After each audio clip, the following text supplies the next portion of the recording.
table. Il y a un plan de table. Un genre particulier, on s'en fout. Non, alors écoutez, là, vous mettez comme vous voulez. Ok, allez. Par affinité. C'est mal aux yeux là. On se pas de s'endormir du coup. Antoine, Oui. Jean-Michel Oui. et Olivier. Oui. Si jamais je me gourre, n'hésitez pas à me reprendre. Pas de problème, René.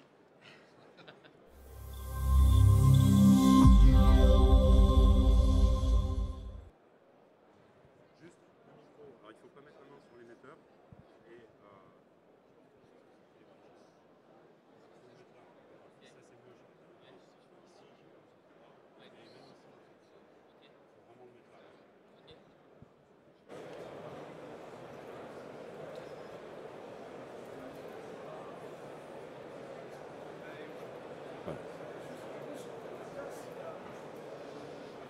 Bonjour à tous, merci de nous rejoindre dans cet espace de conférence de Global Industries. Un très beau sujet nous réunit cet après-midi. Hydrogène, quelles opportunités pour l'industrie française? Doté d'une enveloppe de près de 10 milliards d'euros, le plan hydrogène vise à permettre à la France de devenir un des premiers acteurs mondiaux à l'horizon 2030 dans la production de cette nouvelle énergie.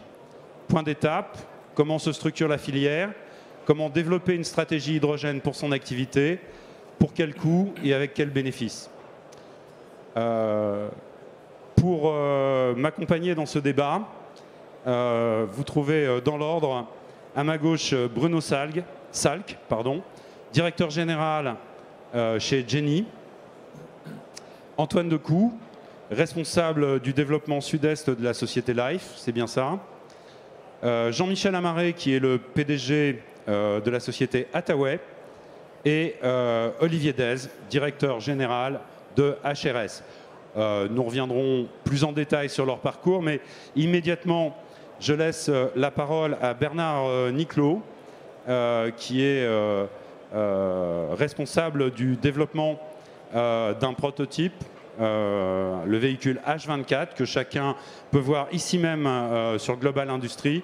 Sur le stand des Golden Tech situé dans le Hall 4, je vous invite vraiment à y aller, c'est assez impressionnant. Bernard, je vous laisse la parole. Merci de participer à cette conférence. Oui, merci. Oui, tout le monde m'entend. Merci. Bonsoir. Donc, moi, je me présente Bernard Niclot. Donc, je représente l'Automobile Club de l'Ouest, qui est l'organisateur des 24 heures du Mans. Et donc, je suis directeur innovation de Mission H24. Donc, ma carrière, je suis ingénieur. J'ai passé 20 ans dans le sport automobile à différentes étapes de ma carrière et j'ai aussi passé 15 ans dans l'industrie automobile. Donc j'arrive à faire le lien entre les deux et vous allez voir que c'est important.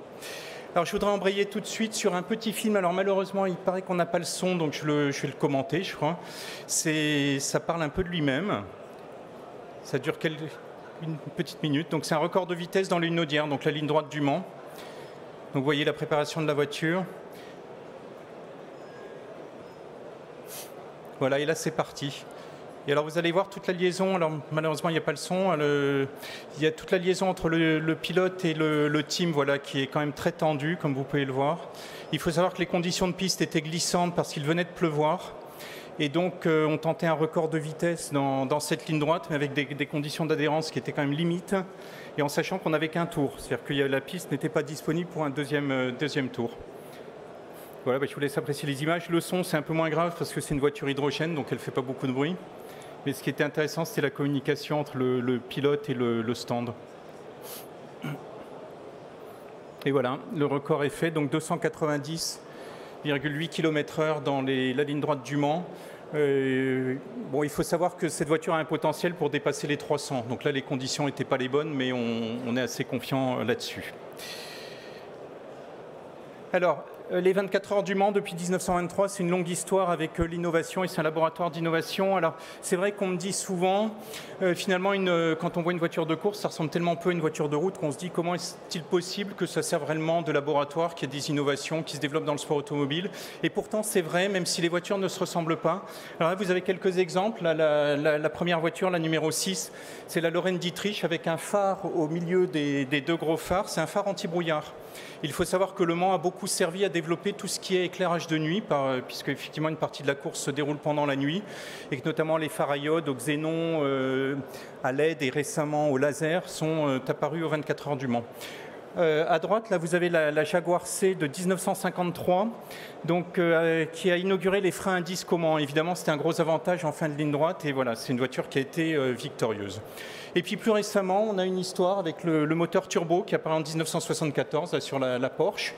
Les premiers véhicules hybrides, donc ça c'était en 1974. En 2012, les premiers véhicules hybrides donc avec Toyota et Audi. Et puis le futur, représenté par la H24, c'est l'hydrogène. Alors, je voudrais juste faire un petit spot sur le moteur turbo, parce que finalement, c'est un excellent exemple de ce qu'on veut faire en hydrogène. Le moteur turbo est apparu dans l'aviation, donc il n'est absolument pas né en compétition automobile. Par contre, l'application dans l'automobile en 1974, ça marchait très mal. C'était inconduisible. On avait des problèmes de temps de retard, donc la puissance venait, le pilote accélérait, 2 secondes après, il avait la puissance. Enfin bref, c'était pas terrible. Et la compétition automobile a commencé à s'en occuper pour des questions de performance. Et aujourd'hui, c'est des moteurs que vous retrouvez sur tous les petits moteurs downsizés de voitures de route. Et donc, la compétition a permis de rendre ces moteurs conduisibles. Et aujourd'hui, vous les retrouvez effectivement quand vous voulez faire des économies de CO2. Et les deux se rejoignent parce que finalement, en compétition, on cherche la performance ultime, c'est le temps autour. Hein. Donc, c'est quelque part de l'efficacité énergétique. Et sur la route, ce qu'on cherche, c'est avoir le minimum de consommation et donc d'émissions de CO2. C'est encore de l'efficacité énergétique. Donc, les deux se rejoignent assez naturellement. Et c'est exactement ce qu'on veut faire avec l'hydrogène. Alors Le Mans, c'est donc notre conviction aujourd'hui, c'est qu'on veut continuer dans cette tradition d'innovation et effectivement on se concentre aujourd'hui sur l'hydrogène. Alors pourquoi ? Parce qu'en 1923, quand les 24 heures ont été créées, le problème du moment, c'était la fiabilité des voitures. C'était assez compliqué à l'époque, d'où l'idée de faire une course de 24 heures. Aujourd'hui, le problème, c'est la mobilité décarbonée, c'est le réchauffement climatique. Et donc, les solutions, ce sont des solutions zéro émission. Fondamentalement, vous en avez deux, c'est le moteur, la voiture électrique à batterie et puis la voiture à hydrogène. La voiture électrique à batterie, en termes d'autonomie, donc de longueur de relais au Mans et de temps de recharge, c'est absolument impraticable en endurance. Donc fondamentalement, on n'a plus qu'une solution, c'est l'hydrogène. Et c'est pour ça que le Mans s'est lancé dans ce programme ambitieux et c'est vraiment, les 24 heures sont centenaires, donc c'est une vieille dame qu'on a envie de faire évoluer vers le nouveau siècle qui s'ouvre devant nous. Alors pour faire ça, la CO s'appuie sur ce programme donc, que je représente, qui s'appelle Mission H24. Donc effectivement, la voiture est dans le hall 4. Là. Et c'est un partenariat en fait, entre l'Automobile Club de l'Ouest et une société suisse là, avec le petit colibri qui s'appelle Green GT et qui a développé le premier prototype de voiture de course à hydrogène. Alors cette voiture, elle roule en compétition. Elle roule dans une série qui s'appelle la Michelin Le Mans Cup, qui est une série support de compétitions organisées par la CO qui sont les European Le Mans Series. Et en fait, il y a toute une pyramide de l'endurance. Après, vous avez le championnat du monde d'endurance. Et donc, cette voiture roule dans ces compétitions support à titre expérimental. Donc, elle n'est pas classée, elle roule hors règlement, mais elle roule au milieu des voitures thermiques. Et c'est bien tout l'enjeu de ce programme du Mans, c'est de confronter l'hydrogène à ce qui se fait de mieux aujourd'hui en termes de voitures thermiques. Notre ambition 24 heures, c'est d'avoir des voitures capables de gagner les 24 heures du Mans. Et ça, dans les 3-4 années à venir. Donc, c'est pas dans 15 ans, c'est maintenant que ça se passe. Alors, évidemment, cette voiture, elle n'est pas encore à ce niveau-là. Déjà, les technos qui sont dedans datent d'il y a quelques années. Donc, on est en train d'imaginer une version plus, mais qui n'est pas encore disponible. On a quand même des niveaux de performance d'une bonne GT de compétition, donc c'est pas mal. Et il y a 2 ans ou 3 ans, on était à 15 secondes des GT de compétition. Donc en 2-3 ans, on a déjà gratté 15 secondes rien qu'en développant la techno de cette voiture. Et puis pour finir là-dessus, vous pouvez voir qu'on a des partenaires industriels importants. Total Energy, Michelin, Symbio pour la pile à combustible, Plastic Omnium pour les réservoirs. Donc on a besoin de ce support de très gros partenaires pour développer un programme aussi ambitieux. Alors la voiture, la slide c'est pas la plus jolie, mais fondamentalement je crois que ce qu'il faut retenir c'est que c'est une voiture à pile à combustible, donc c'est un bio. Au total on a 240 kW, donc ça commence à faire de la puissance, alors sous forme de 4 stacks. Des réservoirs hydrogène gazeux à 700 bars, donc ça on est un peu dans le standard de l'automobile. Alors actuellement, on développe des réservoirs plus légers, plus performants, mais toujours en gaz 700 bars. Et puis, je crois que ce qui fait l'originalité de cette voiture, c'est le fait qu'en fait, c'est une voiture hybride. C'est-à-dire qu'il y a de l'hydrogène, mais vous avez aussi une batterie. Et la batterie, elle est essentielle pour obtenir la performance et pour faire tourner cette voiture au mieux. Et derrière cette batterie, il y a la capacité aussi à récupérer de l'énergie au freinage. Et donc, il y a toute une gestion de l'énergie qui est extrêmement importante sur cette voiture. Et là, je voudrais dire quelque chose, c'est qu'effectivement, dans le futur, la gestion de l'énergie des voitures qui consommeront le moins possible en énergie, même si c'est de l'énergie propre, c'est absolument fondamental pour ne pas gaspiller les ressources de production et de fabrication de l'hydrogène. Donc, c'est quelque chose qu'on développe aussi au travers de la compétition. Alors là, je vous ai dit que la compétition, enfin, le film, je crois, parlait de lui-même, c'est repousser les limites. Alors c'est, je ne l'ai pas dit, mais c'est à la fois une aventure humaine et technique. Repousser les limites, c'est, moi je l'ai vécu en course. Parfois, ça présente des risques. Et il y a une trentaine d'années, là, j'étais donc dans l'équipe Peugeot Talbot Sport, donc avec une voiture qui s'appelait la 905. Et à Monza, on a eu un incident de course, un incident qui a quand même failli tuer un pilote, parce qu'il s'est retrouvé en panne de frein. À un tour et demi de l'arrivée, on avait un tour d'avance sur une Toyota. Tout allait bien. Et à un tour et demi de l'arrivée, tout s'effondre, la voiture se retourne. Miraculeusement, le pilote a rien eu parce que voilà, ça s'est bien passé pour lui. Et à l'analyse, on s'est rendu compte que ce qui s'était passé, c'est qu'on avait changé une définition aérodynamique entre les essais où on avait fait le potentiel des freins, l'analyse du potentiel d'usure des freins, parce qu'on cherche toujours à mettre les freins d'épaisseur minimum pour des questions de poids. Enfin, la compétition, c'est tout le temps la recherche de l'ultime et de repousser les limites. Et finalement, ce changement d'aéro faisait que les freins étaient moins bien refroidis, et du coup, se sont trop échauffés que notre potentiel de frein, il n'était pas là. Et donc, à un tour et demi de l'arrivée, tout s'effondre. Ça veut dire qu'il faut aussi, en sport automobile, je crois, rester humble, savoir que parfois, il y a des paramètres qui nous échappent et en même temps, on cherche toujours à aller à l'ultime. Alors ici, je vous ai représenté sur le cas de la H24 un exemple de température de réservoir parce que c'est un problème auquel on ne s'attendait pas vraiment et là, typiquement, la compétition nous montre ça. Donc ce que vous avez ici, les courbes verte, rouge, orange, là, ce sont des températures en fait, donc ça va de moins 20 à plus 80. Donc les limites de température, c'est des limites qui sont imposées par le réservoir. Il ne peut pas aller en dessous de moins 40 degrés, il ne peut pas aller au-dessus de plus 80 pour des questions de tenue du réservoir. Et on se rend compte qu'à chaque ravitaillement, donc les différentes colonnes, c'est à chaque fois un relais complet d'un certain nombre de tours. Donc c'était à Imola cette année, en 2022. Et quand on remplit le réservoir, comme on comprime le gaz, un gaz comprimé s'échauffe. Et donc la température monte et on bloque à 85 degrés. Et donc ce qui va faire que le réservoir est plus ou moins rempli, c'est ce qu'on arrive à mettre au moment où on arrive à 85 degrés. Et puis au cours du relais, en fait, comme on pompe de l'hydrogène, cet hydrogène se détend, un gaz qui se détend se refroidit, et donc la température diminue. Et normalement, on devrait avoir un truc qui est à peu près une ligne droite. Et bien là, ce que vous voyez, c'est que vous avez des gris-gris, c'est-à-dire que par moment, la température remonte. Et ça, c'est lié alors à la température qui régnait sur la piste. Et c'est lié aussi au fait qu'on a eu pas mal d'incidents de course sur cette course. Donc FCY, ça veut dire full course yellow, ça veut dire que la course était neutralisée. Et à ce moment-là, la température du coup remonte parce qu'on ne pompe plus suffisamment vite l'hydrogène. Et on se retrouve en fin de relais avec un réservoir vide, mais une température qui est plus élevé que les moins 40 degrés. Et donc, quand on remplit, on peut en mettre moins parce qu'on arrive plus vite à 85 degrés. Et ça, c'est des choses qu'on découvre dans la compétition. Alors, à l'inverse, sur un ravitaillement, un relais qui se passerait bien des températures normales, on arriverait au contraire à des températures tellement froides en fin de relais qu'on risquerait d'avoir trop de pression dans le réservoir. Et donc, il y a un équilibre subtil entre température et pression en fin de relais qu'il faut gérer. Ce sera à la charge des compétiteurs. Alors moi, je t'ai parlé de la voiture, il y a aussi la station de ravitaillement, j'en dirais deux mots. C'est une station capable de faire 120 grammes, enfin en objectif 24 heures, 120 grammes par seconde, c'est le double de tout ce que vous avez aujourd'hui dans les stations pour véhicules de route, et c'est ce qu'on vise pour le poids lourd. C'est une station qui est modulaire, qui est transportable, elle est dans un conteneur maritime, donc c'est assez original, et on en a besoin pour effectivement pouvoir aller d'un circuit à l'autre, un peu comme des saltimbanques. Donc c'est développé par Total Energy. Il est clair que c'est là qu'on a besoin de partenaires de ce niveau-là.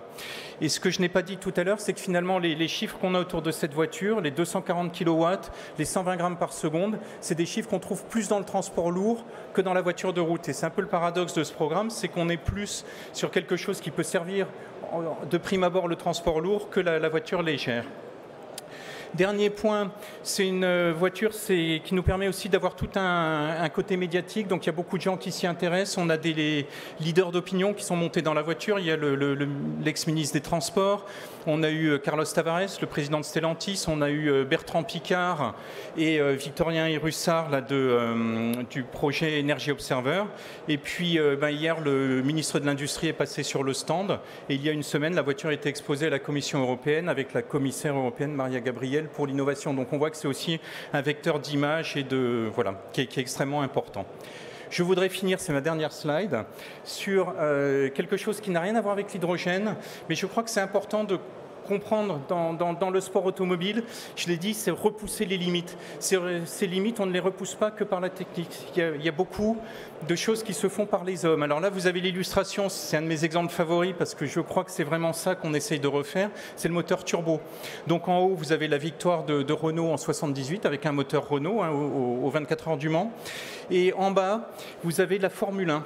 Alors la Formule 1, donc Renault a introduit le turbo en Formule 1 en 77 et les Anglais à l'époque se moquaient de Renault quoi, en l'appelant la Yellow Teapot, la théière jaune. 2 ans après, cette voiture gagne à Dijon, donc sur le circuit de Dijon-Prenois, donc c'était le Grand Prix de France de Formule 1, avec Jean-Pierre Jabouille. Alors c'est un peu émouvant parce que Jean-Pierre Jabouille nous a quittés en janvier et il a été le premier donc, à faire gagner un moteur turbo en Formule 1, lequel moteur turbo après s'est imposé. Et surtout Jabouille était un pilote qui avait la conscience du développement et qui s'est beaucoup engagé pour le moteur turbo à l'époque. Et en fait, on se rend compte que quelques hommes qui y croyaient ont écrit cette histoire. Et puis vous avez une autre photo et 2 autres pilotes sur le podium, il faut quand même le souligner. C'est Gilles Villeneuve et René Arnoux qui ce jour-là ont disputé un des plus beaux duels de toute l'histoire de la Formule 1. Et moi, je vous invite à aller sur YouTube, ça dure quelques minutes, allez voir cette séquence. Vous comprendrez l'intensité qu'on peut avoir en sport automobile et donc pourquoi le sport automobile a cette capacité à repousser les limites. Et vous verrez quelles étaient les limites de pilotage de ces gars-là. Et pour conclure, je voudrais dire que nous, on est aussi quelques-uns à la CO à croire à l'hydrogène. Et voilà, c'est pour ça qu'on s'est lancé dans ce programme. Et je vous remercie. Merci Bernard pour cette présentation brillante. Merci. Et merci aussi de rappeler que la compétition est un creuset qui permet à l'innovation d'arriver jusque dans la vie quotidienne. Oui. Merci Bernard. Et vraiment, allez voir ce véhicule, il est absolument impressionnant. On va revenir à des questions peut-être un petit peu plus terre-à-terre, mais qui vont bien sûr vous intéresser, puisqu'on est ici sur un salon dédié à l'industrie. Je le disais tout à l'heure, autour de moi, j'ai réuni quelques experts de cet écosystème qui se crée, qui se développe et qui se développe de manière très dynamique en France. Alors, ils vont se présenter beaucoup mieux que je ne pourrais le faire. Je vais leur donner chacun la parole. Donc, un tour de table pour qu'ils se présentent, afin que chacun comprenne leurs attributions, leurs responsabilités dans leurs organisations, mais aussi comprendre peut-être leur sensibilité un peu plus personnelle sur le sujet qui nous réunit cet après-midi. Bruno Salk, vous voulez bien commencer ? Avec plaisir. Bonjour à tous et toutes. Donc Bruno Salk, je suis le directeur général adjoint chez Génie. Et j'étais là à la création de cette société, donc qui est issue d'un démonstrateur qui avait été fait dans un cadre différent. Et moi, donc ça c'était en 2019, la fondation de Génie. Avant ça, j'ai fait beaucoup de choses, mais toujours tourné vers l'énergie. Et je crois vraiment que l'hydrogène, c'est une des clés pour réussir la transition. Ce n'est pas la seule, bien entendu. Il faut bien penser à toutes les solutions. Il y en a une qui est de diminuer les usages du pétrole actuel, mais d'autres qui est de permettre, grâce à l'hydrogène, d'en remplacer, d'en substituer et surtout de pouvoir décarboner des lieux qui aujourd'hui ne sont pas imaginés comme décarbonables. Antoine Decou ? Oui, Prenez la suite. Bonjour à tous, j'aurais pas forcément dit mieux. Donc moi je m'appelle Antoine Descous, je suis responsable du développement pour le sud-est de la France pour une entreprise qui s'appelle Life, qui est un producteur d'hydrogène renouvelable. J'y reviendrai un peu plus en détail par la suite. Et en effet, moi je suis à la base ingénieur, diplômé en 2008, et depuis le début de mon parcours professionnel, je m'efforce de contribuer à ma modeste mesure à la décarbonation de notre économie, et d'abord à travers des postes dans le développement de la production d'électricité d'origine renouvelable, et puis plus récemment chez Life pour développer l'hydrogène comme un autre vecteur de décarbonation, avec deux cibles principales qui sont la mobilité et l'industrie, qui sont parmi les principaux contributeurs aux émissions de gaz à effet de serre, et donc des leviers importants pour accélérer cette décarbonation qui est plus que jamais nécessaire et qui est une urgence maintenant. Jean-Michel Amaré, qui êtes-vous? Bonjour à tous. Donc Jean-Michel Marais, je suis président et cofondateur d'Ataway. Ataway qui est une entreprise, un des pure players historiques de la filière, puisque créé en 2012 sur les sujets de l'hydrogène dès le départ. Et Ataway, pour la petite histoire, c'est un acronyme qui signifie Anytime, Anywhere Energy, la manière de stocker l'énergie pour la rendre disponible partout et en tout lieu. Et c'est ce déclencheur qui, dans les années 2007-2008, ont fait qu'il y avait... J'entendais parler qu'il n'y avait aucune solution de stocker l'énergie et donc l'impossibilité de développer les énergies renouvelables pour concourir à la transition énergétique. Et c'est ça qui m'a donné l'envie de créer la société pour agir et proposer des solutions concrètes. Et en plus, et à côté de ça, je suis vice-président de France Hydrogène. Oui, merci de l'avoir précisé, Jean-Michel. Et enfin, Olivier, il vous reste la lourde tâche de conclure. Bonjour, donc Olivier Dez, donc je suis directeur général délégué d'HRS. HRS pour Hydrogen Refueling Solution. Donc on est une société basée à côté de Grenoble qui designons, fabriquons des stations de ravitaillement pour véhicules hydrogène. Alors, avant d'en venir aux applications de l'hydrogène, j'aimerais qu'on parle de l'écosystème dans lequel se développent vos entreprises, vos partenaires et aussi évidemment vos clients peut-être actuels ou futurs. On est dans un secteur qui est en pleine croissance, en plein développement. Et donc, je voudrais savoir aujourd'hui un petit peu quel est l'état en France, aussi bien les implantations géographiques. Est-ce que les entreprises qui se développent sur ces nouveaux marchés trouvent des lieux pour s'implanter? Est-ce que ces lieux sont adaptés à leur développement? Est-ce que vous êtes correctement accompagné? Est-ce qu'il y a des structures qui sont spécialisées aussi bien dans l'administration, à la direction générale des entreprises? Bon, vous venez de citer France Hydrogène. Peut-être essayer de situer tous ces éléments un petit peu disparates, mais dont la présence est absolument nécessaire pour avoir un réseau de développement. Alors, qui veut commencer? Peut-être Jean-Michel, vous êtes président de France Hydrogène. Donc, Merci. Voilà. Aujourd'hui, aujourd'hui, il y a énormément de structures qui ont été créées pour accompagner la création d'entreprises, que ce sont des incubateurs, des accélérateurs qui existent un petit peu partout, et notamment sur les thématiques de l'énergie. Bien entendu, France Hydrogène a un rôle d'agrégateur de toutes ces entreprises, mais les entreprises, les organismes, des territoires également qui participent à France Hydrogène, puisqu'on n'est pas loin de 400 membres aujourd'hui dans France Hydrogène. Et donc, il y a toute cette accélération qui est en train de se porter, qui a été accéléré justement soutenu par les pouvoirs publics au travers des financements que vous avez cités tout à l'heure. Donc plein de structures sont en place, mais faut être clair, on est au tout début de l'histoire hydrogène. Donc tout est en train de se mettre en place, de créer, et on a des gros besoins dans la formation, on a des gros besoins dans l'industrialisation, on a des gros besoins sur plein de secteurs, mais je vais laisser les autres intervenants en parler. Oui, il faut quand même remettre dans le contexte. Si on parlait tout à l'heure de 10 milliards, c'est comme si on voulait demain démarrer l'économie de l'électricité et qu'il fallait construire les centrales nucléaires, faire les réseaux de lignes à haute tension, développer les véhicules et les bornes de distribution. Donc ramener à cet écosystème-là, 10 milliards, c'est bien, c'est un bon début, c'est important de démarrer, c'est important d'être en avant, mais ce n'est pas grand-chose.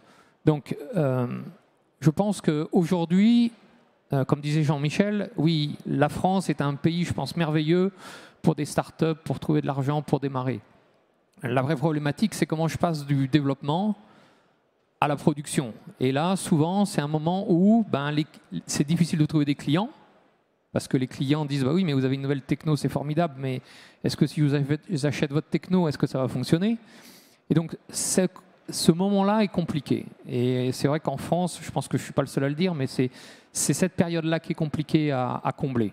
Il faut peut-être préciser que cette somme de 10 milliards d'euros, elle est censée accompagner les entreprises jusqu'en 2030. Est-ce que je me trompe? Non, c'est à peu près ça, oui. Donc c'est pareil, c'est 10 milliards sur 6-7 ans. Et comme je disais, c'est comme si demain on démarrait une nouvelle filière nucléaire. Et quand on parle en ce moment de redémarrer la filière nucléaire, on n'est pas sur les mêmes montants. Antoine, Bruno, vous êtes d'accord avec ce qu'Olivier vient de dire? Je suis tout à fait d'accord, sachant que l'objectif affiché par les pouvoirs publics, c'est de développer en termes de capacité d'électrolyse 6,5 gigawatts de capacité d'électrolyse d'ici à 2030. Et donc il faut non seulement développer ces électrolyseurs, nous aider, nous, en tant que producteurs, à construire de nouvelles usines. On a déjà commencé, mais il va en falloir encore beaucoup pour parvenir à atteindre cet objectif. Et au-delà de ça, quand on construit des usines pour produire de l'hydrogène, c'est bien d'avoir des consommateurs, effectivement. Et donc, il faut aussi accompagner l'amorçage de cette partie-là de la filière, de la partie consommation, que ce soit sur le volet mobilité ou industriel, où aujourd'hui, on est encore vraiment dans les balbutiements de tout ça. Bruno? Alors là, je peux prendre l'exemple de Génie, qui a été majoritairement financé sur des fonds privés, pour arriver jusqu'à maintenant, avec uniquement un financement ADEME très léger sur du développement. Mais donc même le début, ça a été complexe.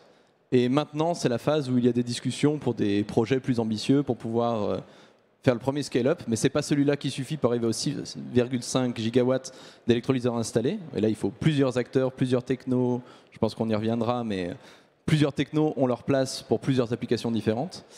Et effectivement, aujourd'hui, 10 milliards, ce n'est pas suffisant pour ce foisonnement.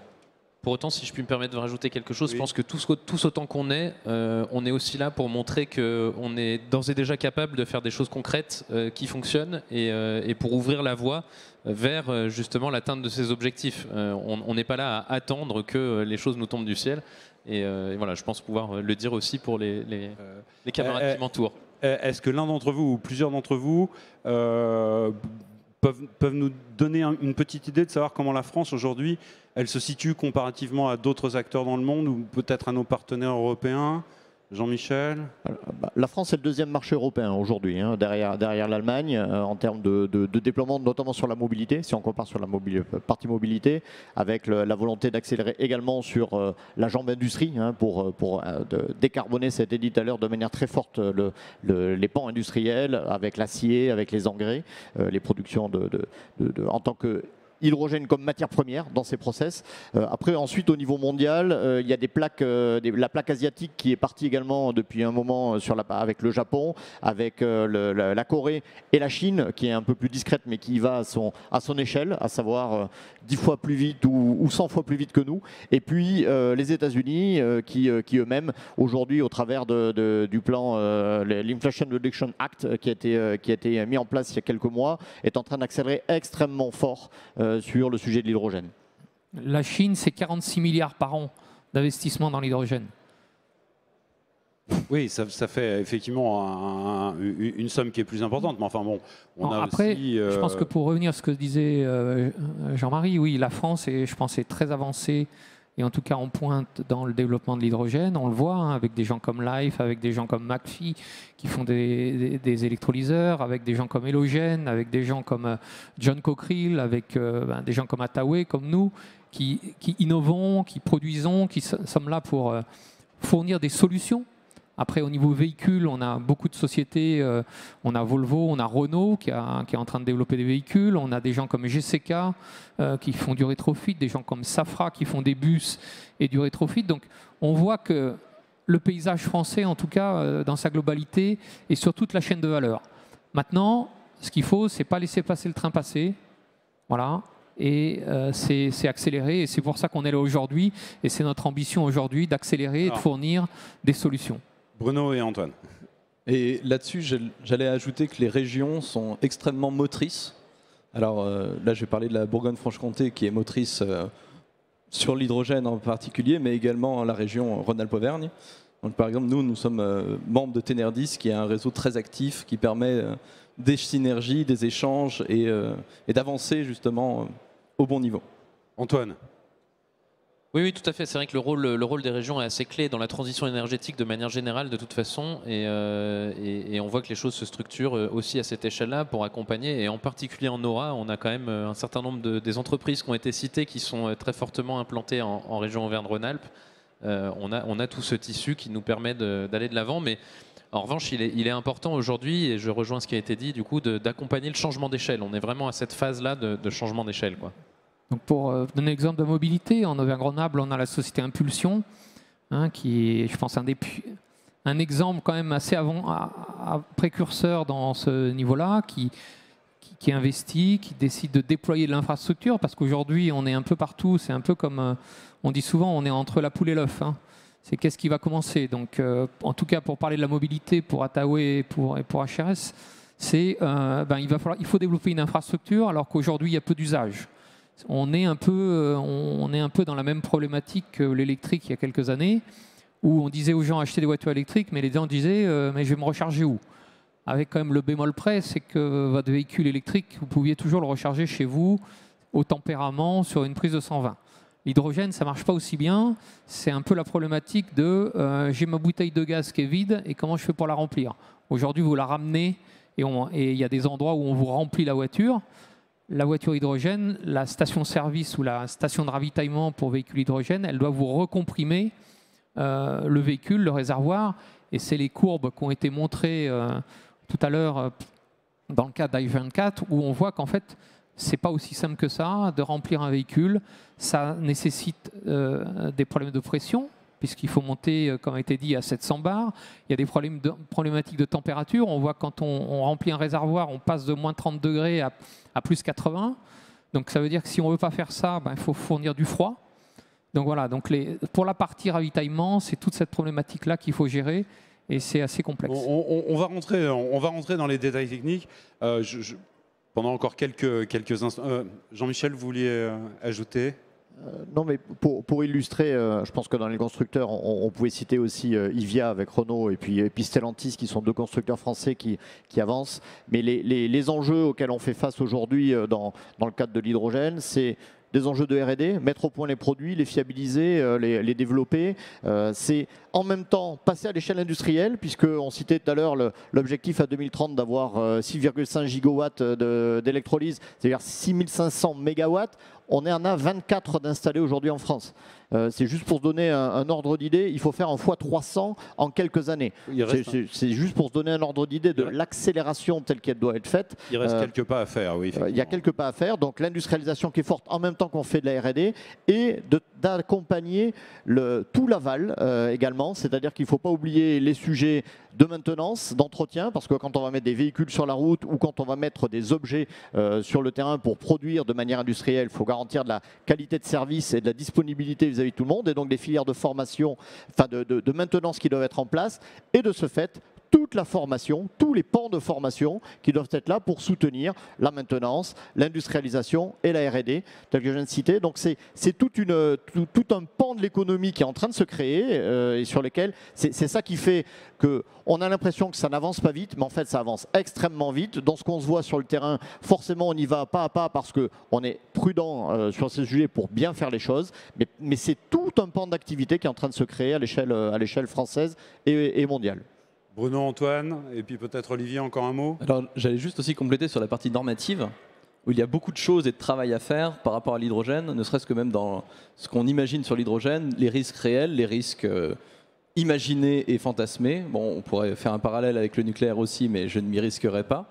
Mais il faut en tout cas qu'on avance sur ces réflexions communes, parce que l'hydrogène en soi, par rapport à un plein d'essence, un véhicule à hydrogène aujourd'hui est plus sûr que les premiers véhicules à essence, et nettement.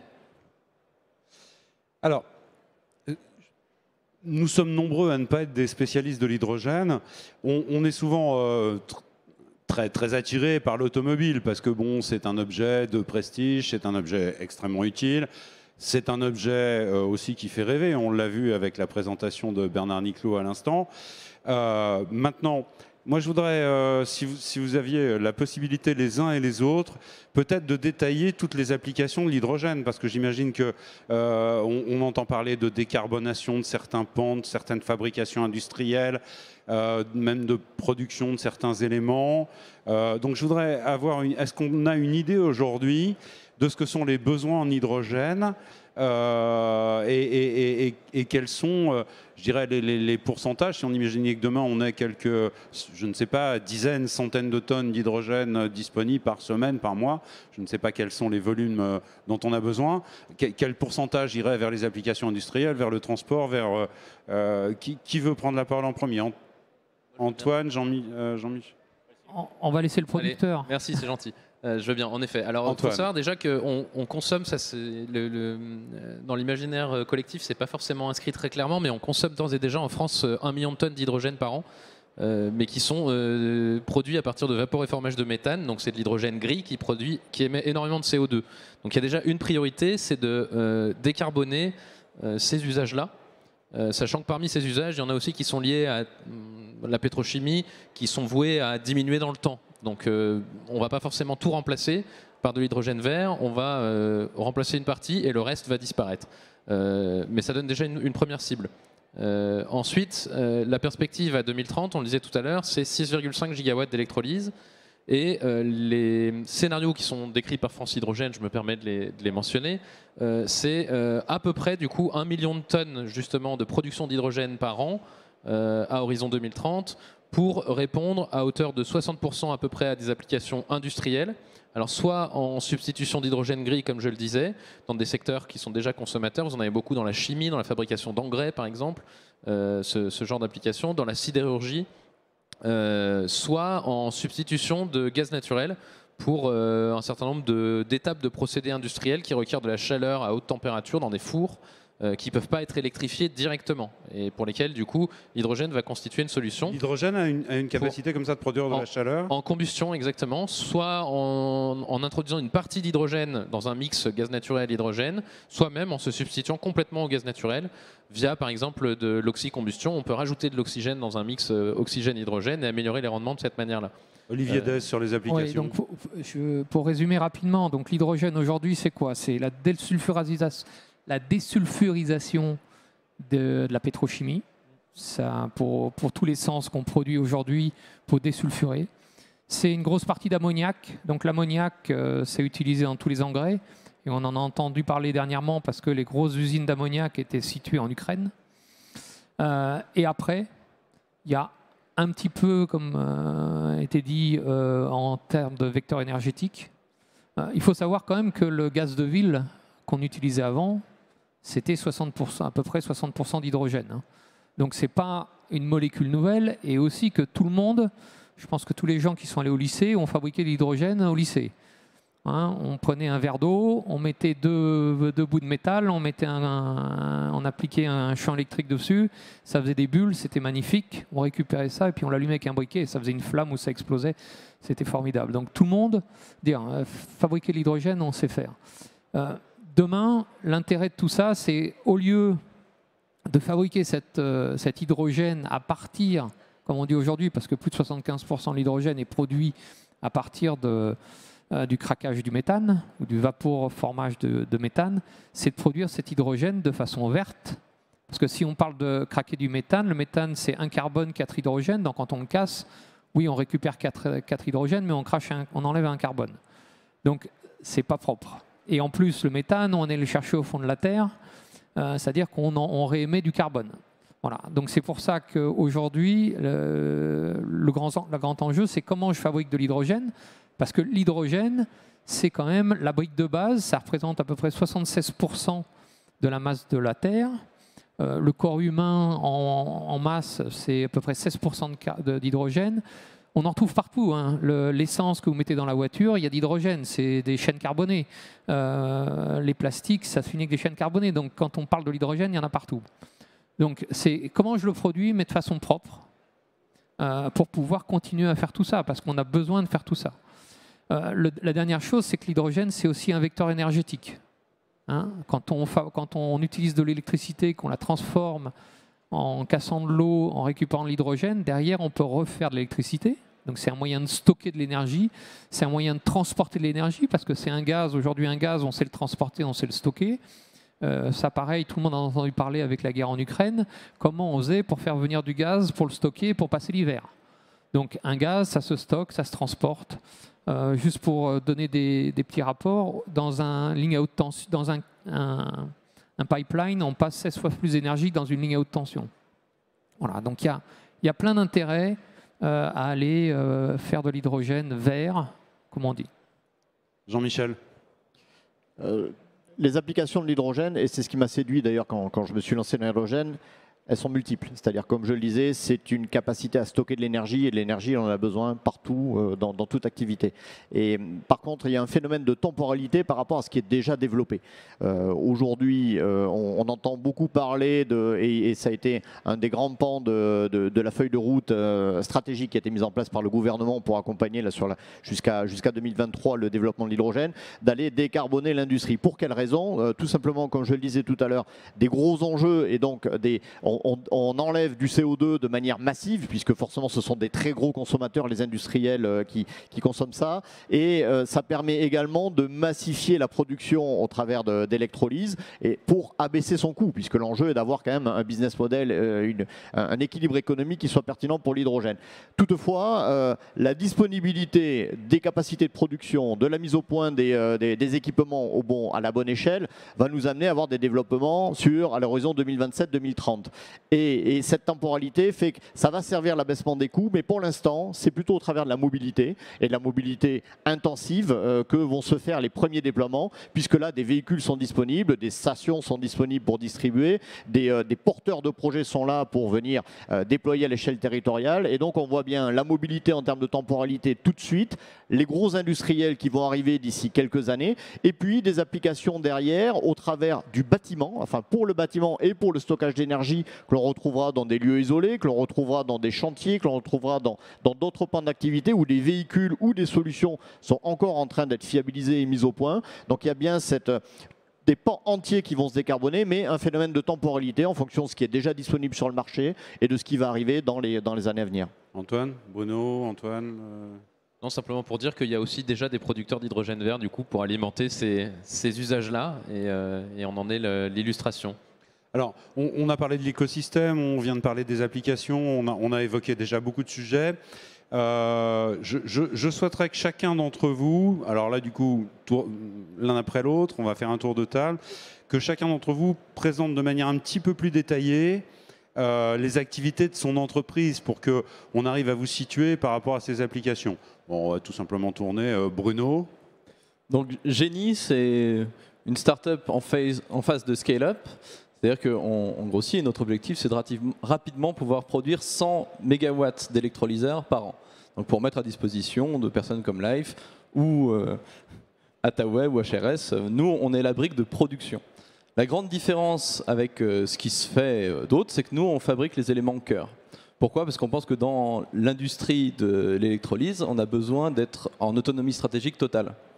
Si on a besoin d'acheter des pièces en Allemagne, d'autres en Chine, d'autres en Ukraine, c'est un bon exemple, on se retrouve à pouvoir avoir des risques d'appro et donc de plus suivre la feuille de route. Là-dessus, ça permet également d'avoir des ruptures techno. Donc nous, on travaille sur une technologie qui s'appelle l'AEM, donc Anion Exchange Membrane, qui a des avantages parce qu'on utilise des matériaux qui sont connus depuis longtemps et sur lesquels on peut améliorer le process, tout en maîtrisant chaque partie, ce qui fait qu'on peut avoir des rendements un peu supérieurs à ce qui existe aujourd'hui, voire très supérieurs. Là encore, on ne connaît pas toute la feuille de route de tous les fabricants d'électrolyseurs. On innove donc sur la techno, on innove également sur le modèle en voulant mettre à disposition ces électrolyseurs avec un mode de leasing. Donc ça, à notre connaissance, ça n'existe pas encore, pour éviter le capex important pour les utilisateurs et donc permettre l'adoption de ces technologies plus facilement. Je crois que c'est les deux éléments les plus importants, avec également une usine qui doit être lancée l'année prochaine pour commencer la production de ces systèmes à l'échelle. En volume. Antoine? Oui, merci. Alors, donc Life, comme je vous le disais, on est producteur d'hydrogène renouvelable. Donc, typiquement, on achète des électrolyseurs à des fournisseurs. On les intègre dans une usine de production à partir de laquelle, avec de l'électricité renouvelable et de l'eau, on va pouvoir, en cassant la molécule d'eau, comme ça a déjà été dit tout à l'heure, récupérer de l'hydrogène d'un côté, de l'oxygène de l'autre. Et on se charge ensuite de commercialiser cet hydrogène auprès de clients utilisateurs, avec aussi derrière tout ça une démarche d'amorçage d'écosystème pour aller justement réunir tous les partenaires, à la fois les consommateurs, mais aussi tout le reste de l'écosystème qui va accompagner l'essor de ces premières démonstrations. Et on a aujourd'hui, donc l'entreprise a été créée en 2017. Le siège est à Nantes. On est bientôt 200 dans l'entreprise. Et on a une première usine qui tourne depuis septembre 2021, qui produit pour le moment 300 kg d'hydrogène par jour à partir d'électricité éolienne en Vendée, à Boin. Alors c'est assez loin d'ici, mais peut-être que certains d'entre vous connaissent. C'est au bord de la mer, je vous invite à aller voir. Il y a un resto de pêche juste à côté qui est très sympa. Et c'est une première en France de faire ça en connexion directe à une source d'électricité renouvelable. On va déjà se concentrer là dans les mois à venir sur l'upgrade de cette unité pour la faire passer à 1 tonne de production par jour, ce qui sera à terme notre plus petit site, puisque là on vient aussi de faire une petite fête il y a quelques jours pour la pose de la première pierre de notre prochaine usine qui verra le jour en 2023 également, dans le Morbihan, dans une petite ville qui s'appelle Buléon. Et on a un autre site sur le même schéma, donc 5 MW de production, 2 tonnes par jour d'hydrogène renouvelable, qui verra le jour à côté de Toulouse d'ici à la fin de l'année également. Et ce sont les premiers d'une longue liste. On est aussi très actifs à l'international. On a des filiales dans 6 pays en Europe. On a des projets dans une douzaine d'entre eux. Et on commence à travailler aussi, ça a été mentionné tout à l'heure, sur les marchés asiatiques, avec des discussions en Corée du Sud, au Japon, en Australie. On a aussi ouvert un bureau au Canada pour travailler sur le marché nord-américain.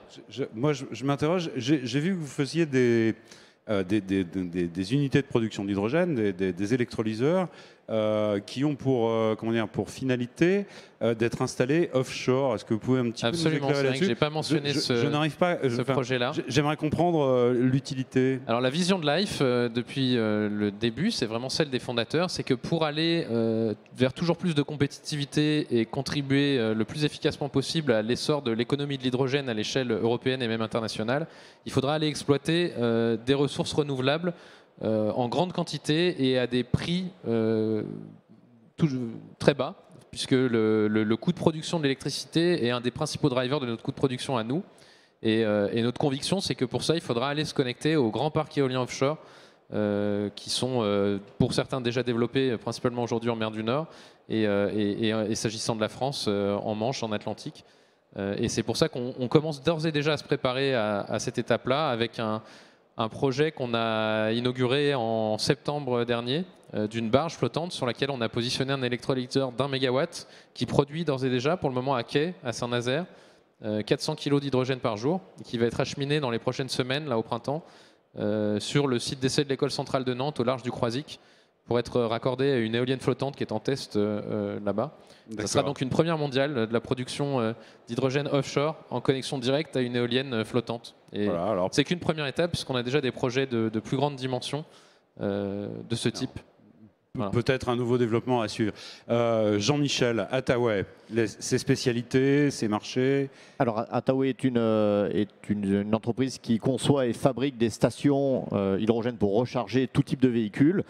Le même métier qu'Olivier. C'est une entreprise qui a été créée en 2012. On est une soixantaine de personnes aujourd'hui et en forte croissance, puisqu'on a environ un salarié qui arrive tous les 15 jours dans l'entreprise depuis quelques mois, et ça va se poursuivre sur les années à venir, puisqu'on va embaucher encore une centaine de personnes d'ici les 3 ans qui viennent. On a 40% de part de marché en France et on est dans cette phase de montée en puissance, une usine qui se construit, des produits qui continuent de se développer, puisque notre mission est d'accompagner les porteurs de projets tout au long de la durée de leur projet, dans le long terme, en ayant des produits les plus personnalisés, les plus évolutifs pour les accompagner dans les évolutions que vivront les projets de mobilité en type de véhicule ou en nombre de véhicules dans le temps. Et de ce fait, capacité de production qui va augmenter, des nouveaux produits qui sont développés en permanence, puisqu'un tiers de nos effectifs sont en R&D, des nouveaux pays qui s'ouvrent, l'Espagne, la Belgique, les Pays-Bas, l'Italie, et puis une filière de formation aussi, puisque Attaway crée son Attaway Academy pour justement faire émerger et former tous les nouveaux employés et salariés qui nous rejoindront, puisqu'il n'y a pas aujourd'hui de filière encore mature de formation sur les métiers et les hautes technologies de l'hydrogène, et c'est ce que l'on va faire pour être très très vite au bon niveau et répondre aux enjeux du marché. Alors les stations, on imagine tout de suite une station comme les stations qu'on connaît aujourd'hui pour l'essence, pour le gasoil, donc la station-service qui sera au bord de la route. Mais j'ai vu que vous faisiez aussi des stations compactes et des stations mobiles, c'est-à-dire qu'il y aura la possibilité de déplacer, éventuellement de densifier ponctuellement un réseau. C'est des choses qui sont... c'est quelque chose de transitoire pendant le moment du développement, ou est-ce que ça sera quelque chose de relativement commun plus tard ?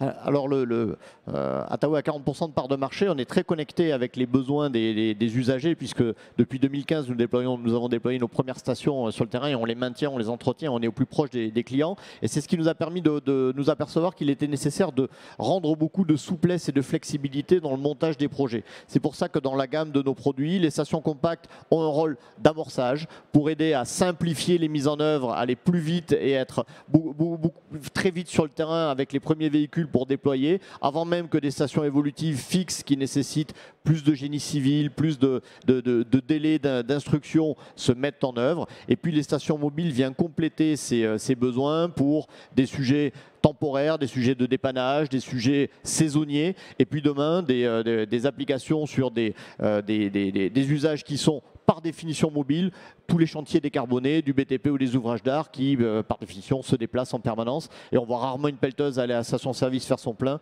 mais plutôt la station qui suit le chantier. Et donc c'est pour ça que nous avons développé une gamme de produits extrêmement large, la plus large du marché d'ailleurs, pour répondre à ces différents enjeux et amener de la souplesse dans les besoins pour les porteurs de projets. Merci. Olivier Dez, livrez-vous au même exercice, s'il vous plaît. Parlez-nous de vos produits, de vos stratégies.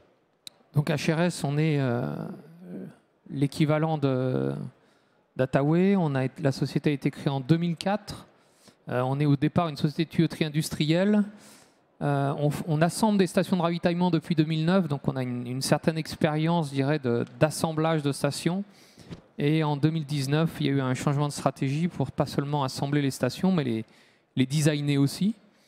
On a eu la chance de pouvoir se financer sur les marchés publics, puisqu'on a levé 97 millions d'euros dans une introduction en bourse, qui nous permet aujourd'hui de financer une partie de notre accélération, dont une usine qui est située à Champagné, à côté de Champs-sur-Drac, à côté de Grenoble, pour un investissement de 30 millions d'euros, dans lequel on va rentrer fin avril pour la partie production, qui va nous permettre, cette nouvelle usine va nous permettre d'avoir une capacité de production d'à peu près 200 stations par an. Alors pour remettre ça un peu en perspective sur ce qui a été fait au cours des 10 dernières années, en Europe, dans toute l'Europe, a été construit un peu moins de 200 stations de ravitaillement hydrogène au cours des 10 dernières années, dont plus de la moitié ont été installées en Allemagne. Donc là, c'est un vrai changement d'échelle, puisqu'avec une usine qui est capable de fabriquer 200 stations par an, on va être capable de produire l'équivalent de ce qui a été fabriqué au cours des 10 dernières années. Et pour revenir sur ce que disait Jean-Michel, je pense qu'aujourd'hui, le grand enjeu, c'est comment accélérer. Et accélérer, c'est pas seulement de monter une usine, c'est bien, mais c'est comment, avec les partenaires, avec les fournisseurs, j'arrive à être fourni en parlant de ces volumes-là. Et je pense que ça, c'est une problématique pour tous les acteurs de l'hydrogène, parce que les acteurs ou les gens, les sociétés qui ont décidé de s'engager dans l'hydrogène, pour eux, c'était un pari. Donc il y a peu d'acteurs aujourd'hui sur le marché. Et ces acteurs aujourd'hui sont aussi dans une phase d'accélération. Donc tout l'enjeu aujourd'hui de la filière, et c'est pour ça que nous on travaille main dans la main avec nos fournisseurs et nos partenaires, c'est comment je les accompagne, comment ils grandissent avec nous et comment ensemble on va pouvoir demain produire toutes ces stations pour permettre à la mobilité hydrogène d'être un succès. Et d'avoir un véritable réseau. Je voudrais qu'on fasse que l'on parle aussi de la manière dont vont être alimentées ces stations demain. Alors certaines sont autonomes puisque, bon, par exemple, on a vu qu'il est possible de se brancher directement à une source d'électricité verte et puis d'alimenter en eau, peut-être en eau de mer, peut-être même sur le réseau, ce qui peut peut-être demain provoquer aussi des tensions, on le voit. Hein. Il y aura un problème qui se posera peut-être avec l'eau, mais il y a aussi le cas de stations de distribution qu'il faudra peut-être recharger lorsqu'elles ne sont pas autoproductrices. Alors, qui veut s'exprimer là-dessus? Oui, je peux faire un premier petit point là-dessus. Olivier. Alors, pour revenir quand même sur la problématique de la station, c'est comment je suis disponible pour remplir un véhicule. C'est-à-dire que je pense que tous les gens qui sont là ne se posent pas la question quand j'arrive à la station-service s'il va y avoir de l'essence ou si ça va être disponible, sauf quand il y a des grèves. Donc, l'enjeu de la station de ravitaillement, c'est d'être prête à tout moment quand un véhicule arrive, que le client vient, branche le pistolet, appuie sur le bouton, et il faut qu'il y ait de l'hydrogène qui soit transféré dans la voiture. Donc, en fait, la problématique du ravitaillement ou de l'approvisionnement de la station, ça, c'est des gens comme Life qui travaillent là-dessus pour justement à tout moment pouvoir alimenter des stations. Et quand on parle de grosses stations, parce qu'aujourd'hui les stations qu'on installe restent, on peut le dire, des petites stations. Pour donner des ordres de grandeur, un véhicule grand tourisme, aujourd'hui un plein c'est 5 kg d'hydrogène, un camion ou un bus c'est 30 kg. Et aujourd'hui les stations qu'on fabrique, quand on parle de grosses stations, sont des stations qui vont être capables de comprimer ou de distribuer entre 14 et 40 kg par heure. Donc c'est pas beaucoup. Hein. 40 kg par heure, en gros vous allez remplir un bus par heure. Ce qui est pas très performant, mais ça commence déjà, en tout cas dans l'hydrogène, à être des objets qui sont assez importants. Puis qu'une station qui est capable de comprimer 40 kg par heure, on va parler d'un objet où il faut à peu près autour de 400 mètres carrés pour installer ce genre de station. Et ça coûte quand même, au bas mot, à peu près 2 millions d'euros juste pour la station, sans parler du génie civil, etc. Donc on parle déjà d'objets qui sont importants, et ça me permet de reboucler sur ce qu'on disait tout à l'heure. C'est là où, pour amorcer ce type d'usage, vu qu'il y a peu de véhicules et peu d'usages, il faut des choix politiques et des financements qui vont permettre justement de faire ce chemin d'aujourd'hui, d'installer de l'infrastructure pour que demain, quand les véhicules arrivent, eh ben, on puisse recharger tous ces véhicules. Jean-Michel, un mot peut-être sur cette question-là? En fait, le modèle a évolué au fil du temps. On est parti d'un modèle qui était un modèle très décentralisé, où on imaginait dans le cadre de la mobilité un électrolyseur adossé à une station et une alimentation verte en électricité puis en eau sur place pour produire le besoin hydrogène qui est comprimé dans la station et distribué aux véhicules. C'est extrêmement intéressant au sens du principe de décentralisation. Par contre, au niveau économique, c'est compliqué, puisqu'on s'aperçoit qu'un électrolyseur est un objet complexe et coûteux, et de la même manière que les stations, et les effets volume en termes de taille jouent beaucoup.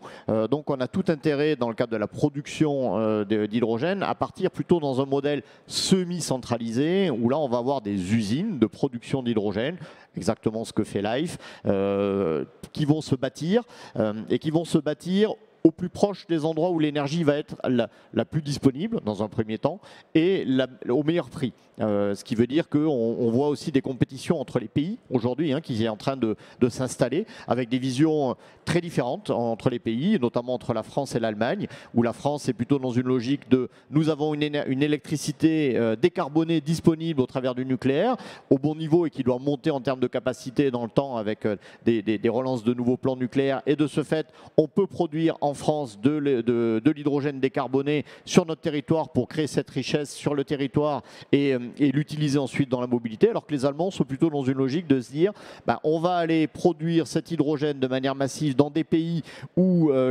l'ensoleillement ou la disponibilité renouvelable est plus importante et à plus bas coût, et ensuite l'importer sur nos territoires. Bon, c'est deux visions qui s'affrontent aujourd'hui à très haut niveau sur ces sujets, pour aller dans les solutions semi-centralisées. Et ensuite, dans ces logiques on n'échappera pas de toute manière à des productions massives dans d'autres pays, des pays qui ont des coûts d'énergie plus bas, des irradiations solaires plus importantes, des disponibilités de foncier plus grandes. Et là, on passera dans une troisième phase où se mettront en œuvre des pipelines hydrogène qui feront remonter de manière massive plutôt des pays du Sud vers les pays du Nord de l'Europe, de l'hydrogène vert, décarboné, en grande quantité pour, encore une fois, alimenter ces systèmes. Alors, si je peux me permettre de rebondir là-dessus. Antoine et Bruno, un mot, parce que j'ai peur qu'il nous faille conclure. J'allais juste dire qu'il y a peut-être une troisième voie entre les deux qui consiste à s'appuyer sur le développement des énergies renouvelables. Et s'il y a un message que je voudrais qu'on retienne, c'est que de toute façon, on va avoir besoin pour décarboner notre économie de beaucoup d'électricité, que ce soit pour faire de l'électrification directe ou de l'électrification indirecte via l'hydrogène, puisque finalement ça revient à faire de l'électrification indirecte pour les applications qui ne sont pas électrifiables directement.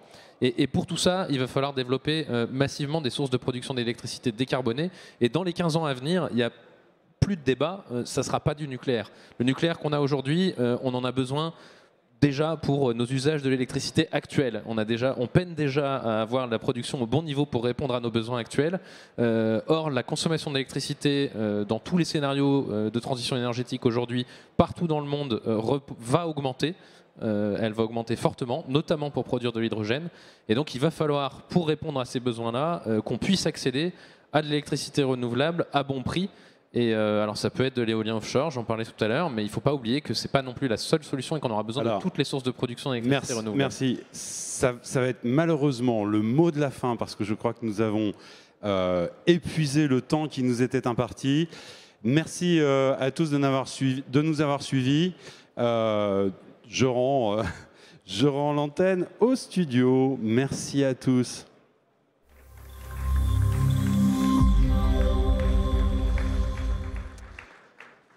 Alors, vous pouvez